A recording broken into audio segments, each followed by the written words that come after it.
Shpesh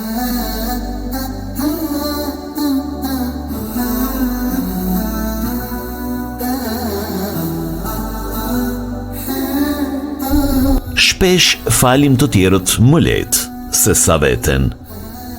E mbajmë mend gabimin, e përsërisim në mendje, e rëndojmë zemrën pa nevojë.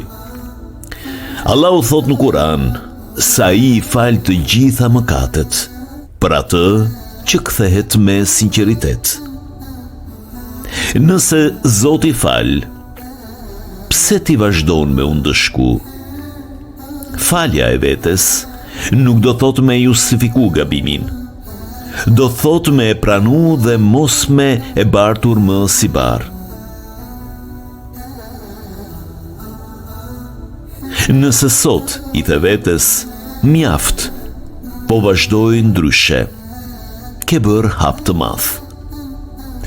Ramazani nuk është muaj faj të përhershëm, është muaj shprese, sepse zemra që e fal veten hap vend për rritje.